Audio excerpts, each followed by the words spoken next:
G'day, I'm Eve Grusbowski.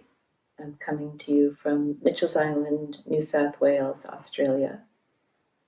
I'm inviting you to practice with me, and I'm hoping that you'll enjoy this practice, which is simple, short, and slow, exactly the way that I like to practice.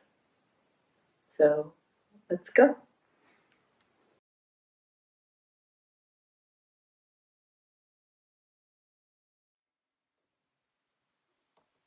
Let's begin our practice having arranged a few props that we'll need: a chair, a bolster, a blanket, and then lie down on the mat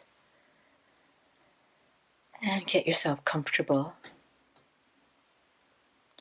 You might want to move around a little bit so that you feel settled and that your body can relax to the utmost.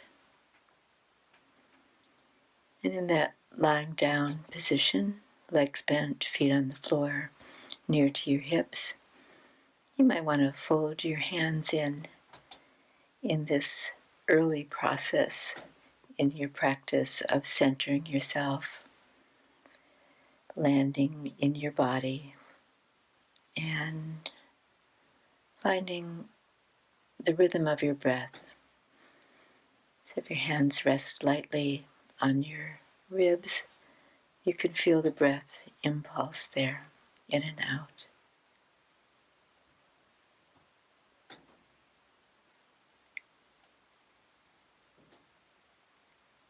So taking a reading of how you feel in your body, how your breath is, any thoughts that are on your mind. Then move on to bring your knees up towards your chest, knees and feet together. And with a simple movement of bending the elbows, holding at the front of the knees, drawing them in towards your ribs, and then pushing them out. I call this sequence in and outs, and more properly in Sanskrit, Apanasana, movement to get the abdominal digestive area going and a little more energy there. And then keeping the knees bent, the feet together, and thighs near to your abdomen and ribs. Allow your knees to drop over to one side and then the other. And at the same time, you can let your neck move the opposite direction from your knees. Not a big movement, just kind of lolling the head one side, then the other, and exploring what the movement feels like in your body. How does that movement of rotation, knees to one side, knees to the other, feel in the hips and in the lower back? Maybe even all the way up the spine to the dorsal thoracic, the upper part of your spine. And it's really easy to find a breath rhythm that works here. One side, possibly for you, an exhalation, centering, inhale, exhale to the other side. Just nice and easy does it. And then keeping the knees close in to you again, roll to the side. Use your hands, use your arms to come up. You're still going to be on your mat in the kneeling position now, so take that kneeling position. Very gently and slowly draw your buttocks back towards your knees. If that feels a bit rough in compressing your knees, keep your buttocks lifted a bit off of your heels. So now we're in a semblance of child's pose or forward Virasana.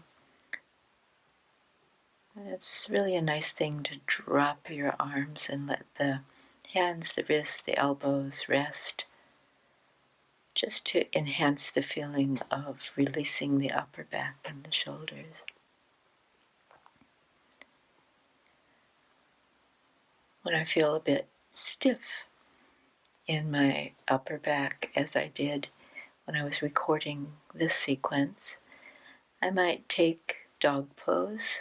So you take your dog pose stretch, lifting the knees, lifting the hips, and I might keep my knees bent,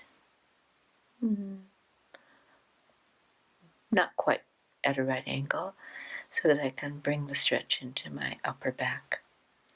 So from my neck through the upper spine, stretching back. And then you might want to work your legs a little bit more with alternate stretches and with the breath, possibly bending one leg, straightening the other leg, and kind of pedaling with your feet. And now moving out of downward facing dog pose and to child's pose with the arms forward. Really go for stretching them forward, almost as though the arms started with your side ribs. So it's an integrative movement that brings your whole rib cage into a forward stretch.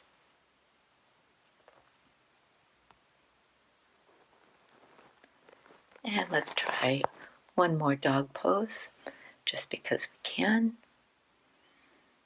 And notice any improvement, any changes, any new sensations on repetition.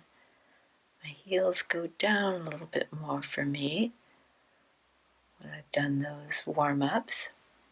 My hips more warmed up. And then walk your way forward. Bring your hands in. And just nice and loose, coming up completely upright to standing.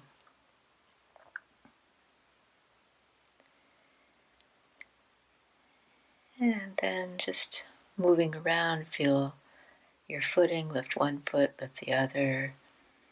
Feel your footprint, right foot, left foot. Knees slightly bent, roll your shoulders, do a few arm swings. Just feel into your body, this body, your body at this moment. And as we come to a standstill, I'm going to do a small vinyasa here. Just a few cycles with arms up, overhead. We'll make that an inhalation. And then diving forward into flexion, spinal flexion. And then bring your hands onto your shins, just below your knees.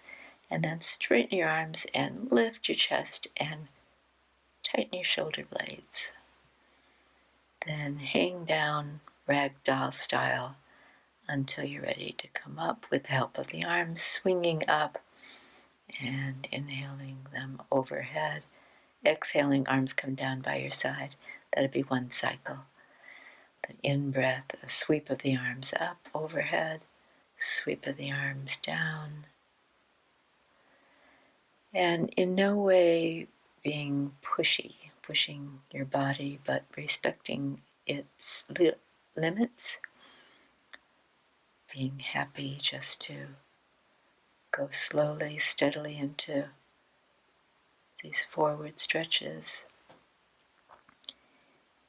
And with the breath, the main emphasis, inhaling, exhaling, you're in that forward bend. Holding your shins with straight arms lets you work into your upper back.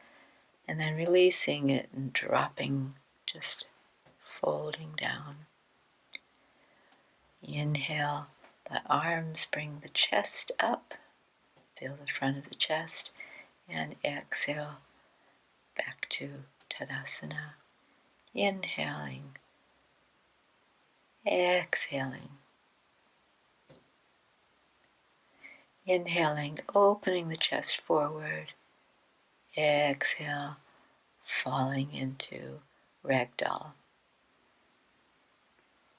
Inhale, arms up.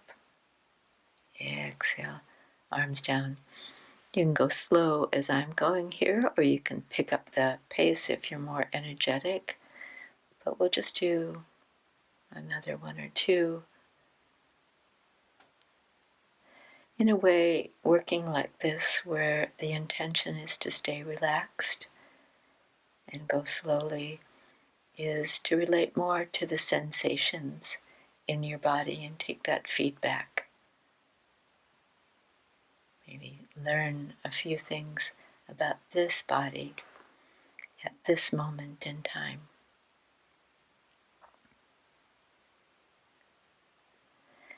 And then step out so that you're facing the long end of the mat. Turn your right foot out, the arms up. I'm just going to practice pressing down through my palms when my arms are out at chest height to the side. I press down through my palms, I wake up my upper arm muscles more.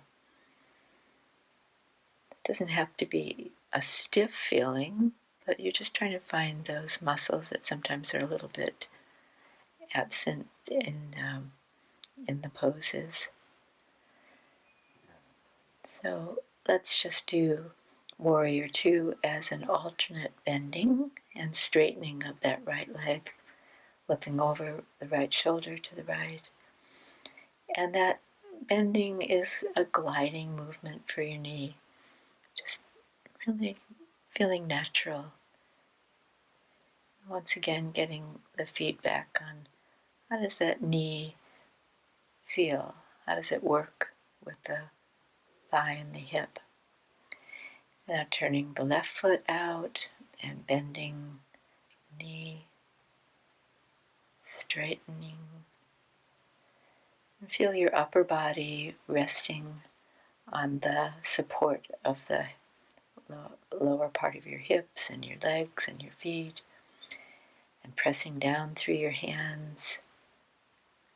Upper arm muscles are engaged.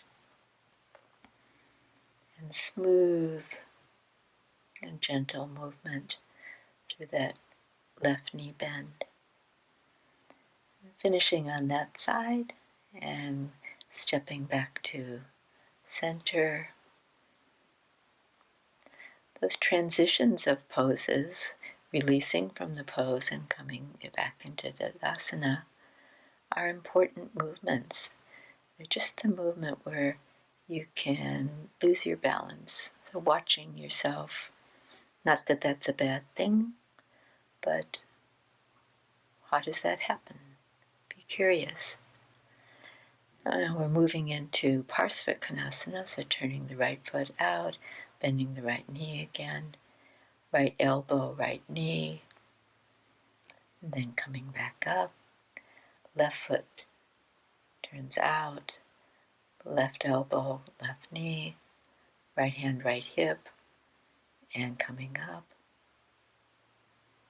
Looking for a kind of smoothness, steadiness in what you're doing in the standing poses.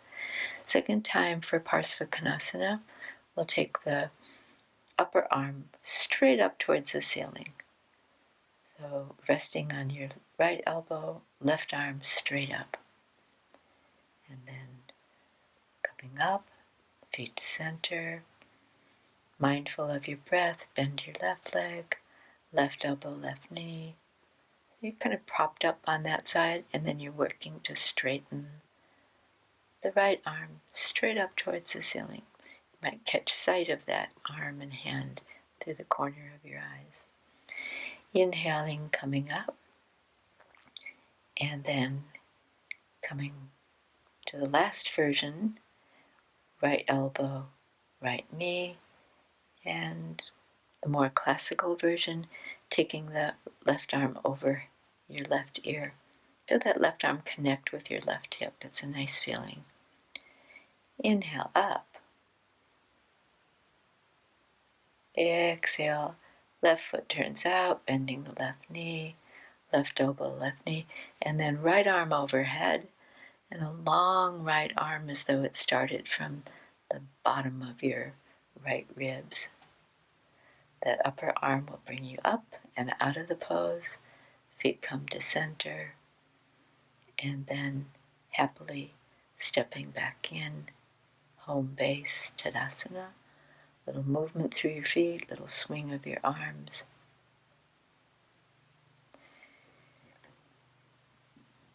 For the next pose, we're going to use the chair as a prop. So grab a chair, place it at the end of your mat near to the wall so it won't slip, and the seat of the chair facing you. Stand back from the chair, about a leg length away, and then step your right foot forward and left foot back if you need to. The main thing here is find your balance, find the way that you're steady standing on 2 feet. And then inhale, take your arms overhead. I'm doing this version of chair pose, Parsvakonasana, because I was saying my back feels a little bit stiff. I don't have to do a radical forward bend. I can just have the support of my hands on the chair so I can lift my chest, lengthen forward. And then as we release from the pose, front leg bends, right knee bends, hands onto your hips. As you straighten that leg, you're ready to make the transition.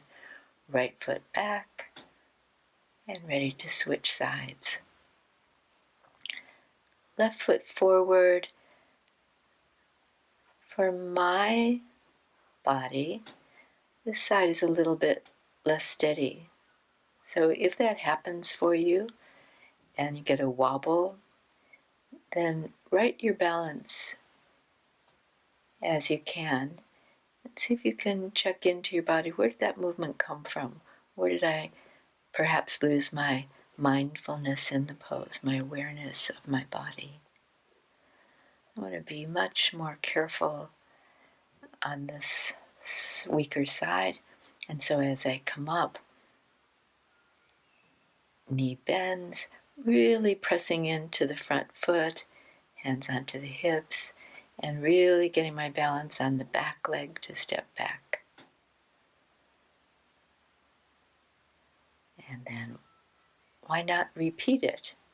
And we'll see how we go on repetition. This is a good way to seal in the sensations that you had the first time. What is it like this time round? As you bend forward, come into your extended long spine, the lift of the chest, long arms. And keeping the weight on the inside of the right foot. When I want to come up, I want to bend that right knee, hands rest onto the hips, and that will let me step back in a steady way. And left foot forward. So looking for ease of grace, and then this last side, left foot forward. I'm going to be much more mindful of keeping my weight on the big toe side of my left foot, the outer right heel for firmness, and then lengthening.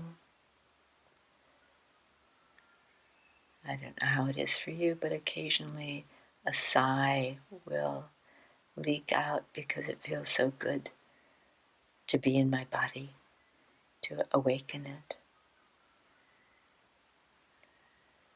So having completed that pose, we can move the chair back away.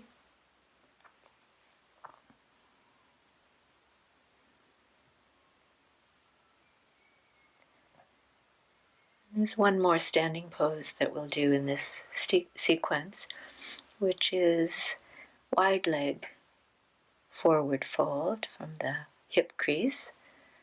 So stepping out, but always looking for your best way of feeling balanced on both feet. Best way where the ankles are strong, the legs firm. So take a forward bend with your arms wide out to the side, grip along your legs, and then come back up a little bit with your hands underneath your knees. Open your back forward, and then release your back down. So back to more of the ragdoll. You can rotate your neck a little bit in this somewhat inverted pose. Maybe a little bit easier to release the back and sides in front of your neck.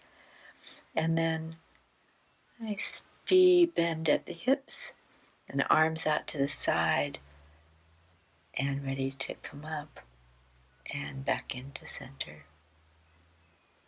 Tadasana. You're back home.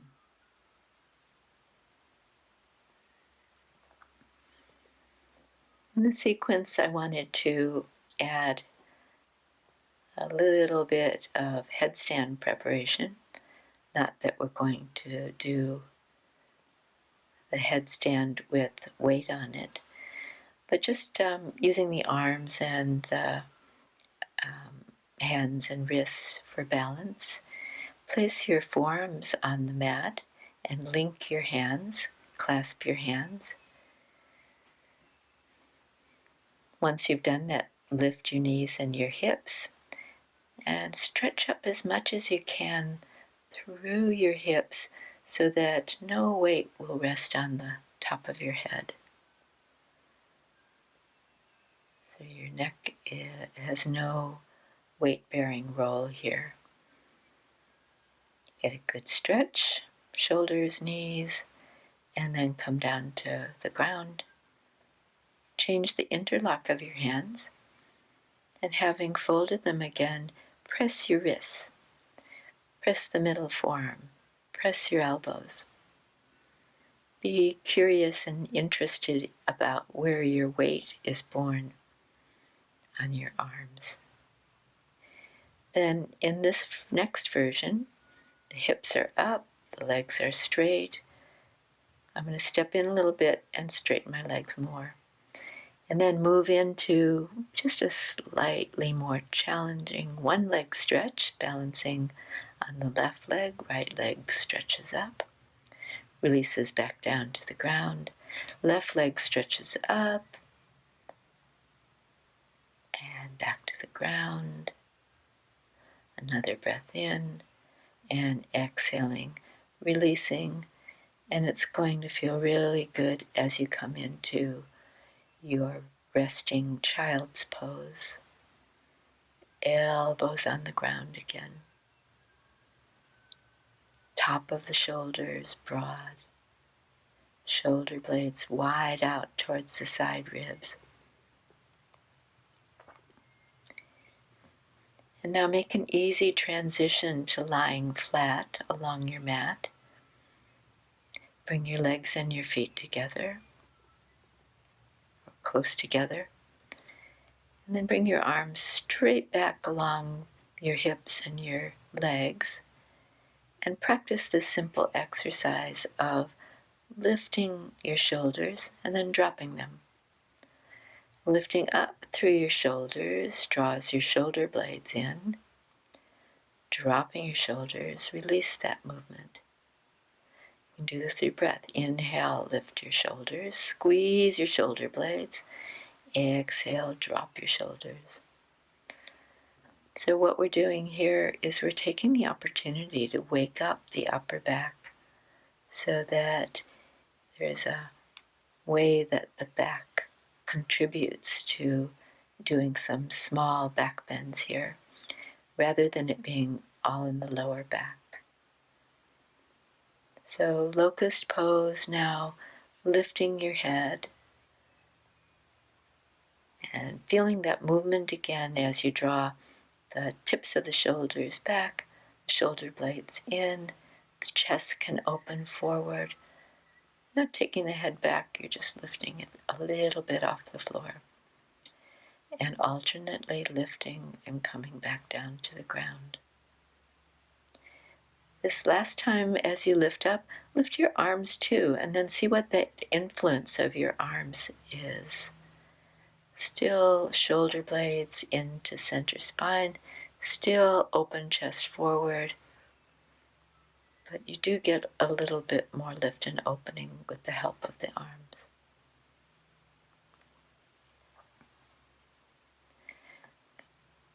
Let's take Sphinx Pose, where your forearms are resting on the mat, palms open, and then check your lower part of your body, pubic bone pressing down, abdominal wall lifting up slightly as you lift up into a little more challenging back bend. You can press the tops of your feet, the little toe side of your foot, and then release down. Check your breathing, ready to come up again with an in-breath and lifting and working into the upper back. Shoulders come down, but if you're taking your head all the way back, your shoulders will tense again. So keep just looking out towards the horizon when you're lifted into your back bend. And then let's go one step more into Cobra Pose, into that Bhujangasana Pose in Sanskrit. So pressing your hands, elbows in close to your ribs will keep your shoulders down and lifting up. And once more, working into the upper back as much as you can, and then lowering down. Let's go again, and pressing your chest forward as though that movement comes from the support of the shoulder blades and the lungs at the back of your chest. Pubic bone presses down and lets you feel anchored, and then back to the mat. Just finish folding my arms and letting my head rest on my folded arms. Then bend the legs and make some small circles with your feet and your ankles.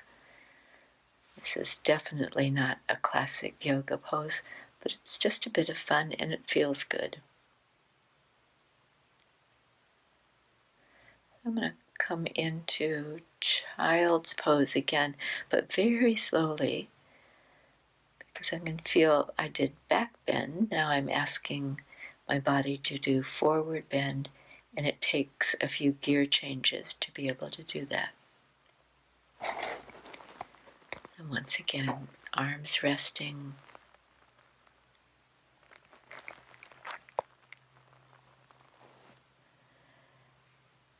So it's time for a rotation through the spine. We haven't really done that so far. And we'll do it by taking, in Sanskrit known as Ardha Matsyendrasana, but it's done by folding, let's say, the left leg, knees bent, folding that leg, and then lifting the right foot over the left knee. I'm going to take a blanket to sit on. Didn't really plan ahead for that, but I'm going to take that blanket now and use it so that this hip movement is easier for me. But I'm pretty sure, because I've done this before, that I'll just get a little bit more opening through my chest this way, more elongated spine. So right arm over that is the left arm over the right knee, and turning just to look back. If your neck is stiff, you can just look straight forward. And then changing sides, and the right leg folds back towards your foot back towards the left hip. The foot steps over to the outer right knee, and then I'm going to grab that left leg with the right arm and left hand behind you. So as you're doing this spinal rotation, it's not a good idea to leverage with the power of your arm and your upper body. So you approach the pose respecting any limits that your body's putting up and applying more finesse than force. All right, and having completed now and come out of the twist, take a lying down position. I'm going to add this floor twist, I guess you could call it, or hip rotation. Lying down, step your feet out as wide as the mat, and then alternate taking your knees to one side and then to the other. So I noticed when I did my practice of Parsvakonasana,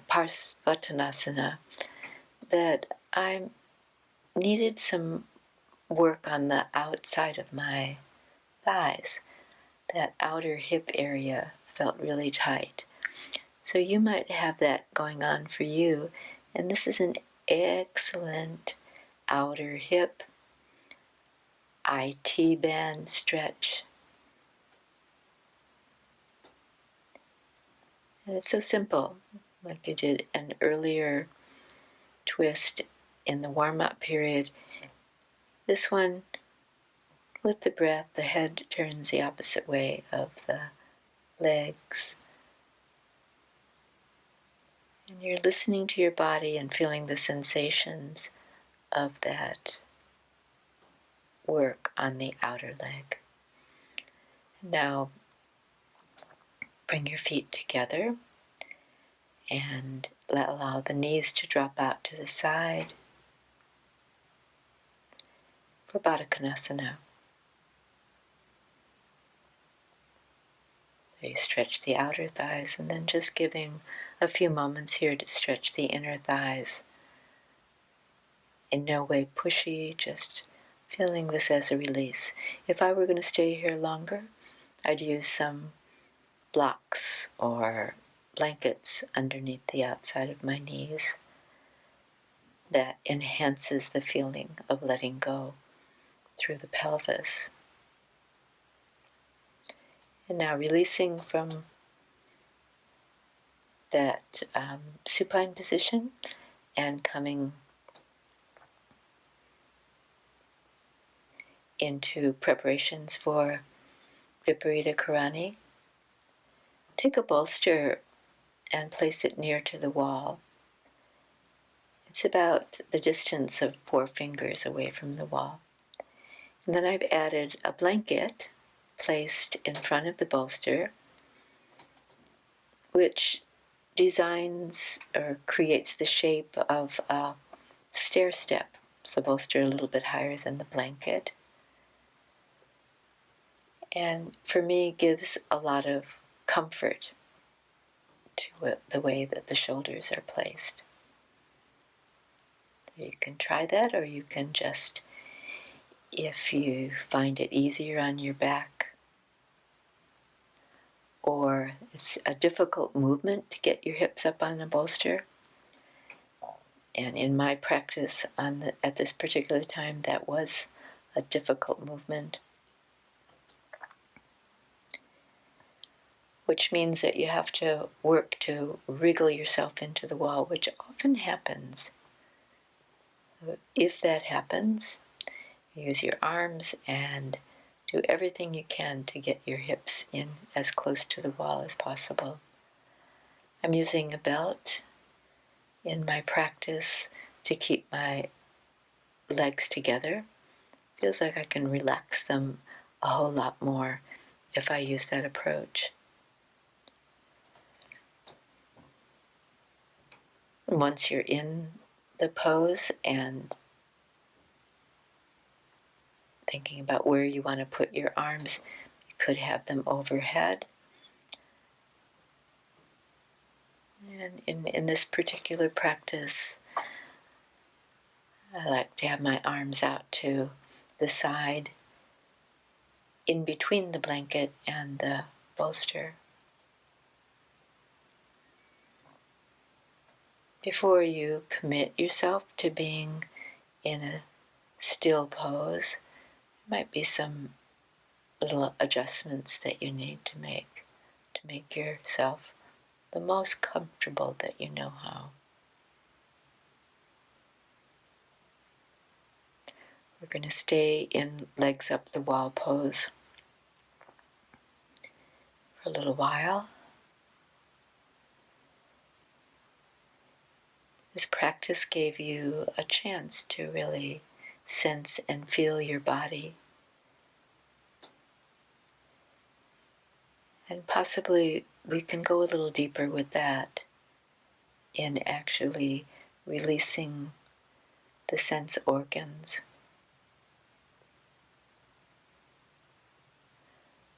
So your ears relax, tongue relaxes on the bottom of your mouth.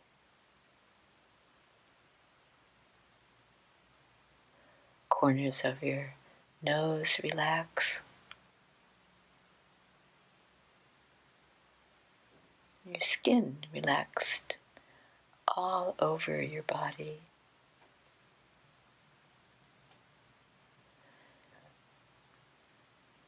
And focusing on your sense of vision, take a little time to relax your eyes.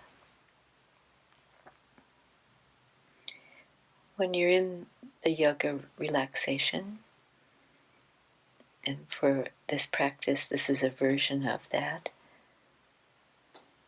initially there might be a little flickering movement through your eyes.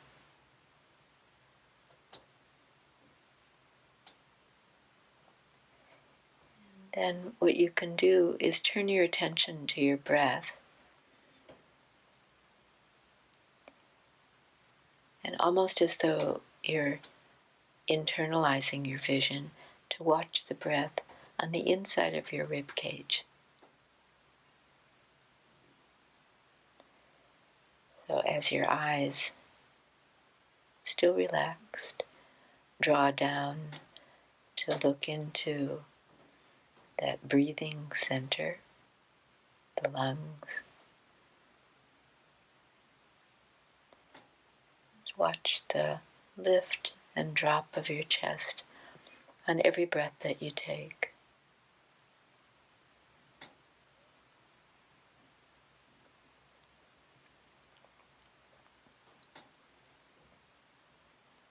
As well, allow the breath to be unconstrained, just easy. You're with the breath when you inhale.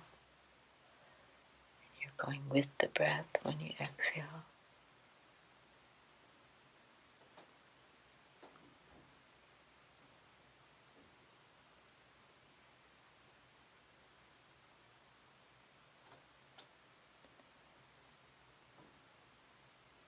That area of the breathing center is where your heart is too. Just to let your gaze and your attention rest on the heart center, on the warmth of your own heart.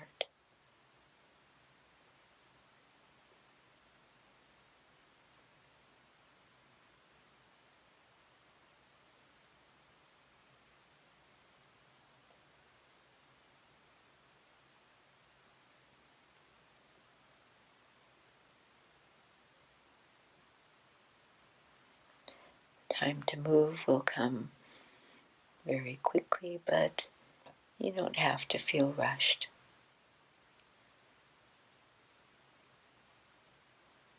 In fact, Your exit from the pose should be as gentle and kind on your body as your time in the pose. So at this time, perhaps do an overhead stretch. Stretch your feet, wiggle your toes. And beginning to fold your legs down.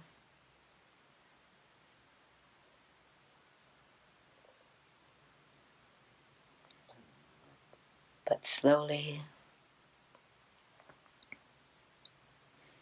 And then to make the gentlest exit from the pose, merely slide your buttocks back off the bolster and onto the blanket if you have one there, or onto the floor. Just far enough so that you can still prop your legs up onto the bolster. Maybe that's cross-legged position, maybe that's Baddha Konasana. And then staging our exit, roll to the side,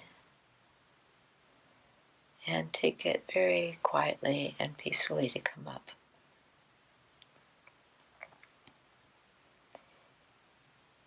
Have a seat on a folded blanket on your mat. Fold your legs in. And rest your hands onto your legs.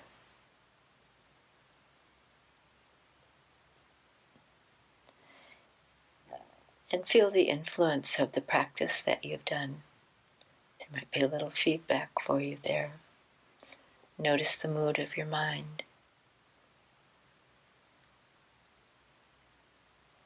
Finally bring your hands up, place them over the heart center. Bow to the heart.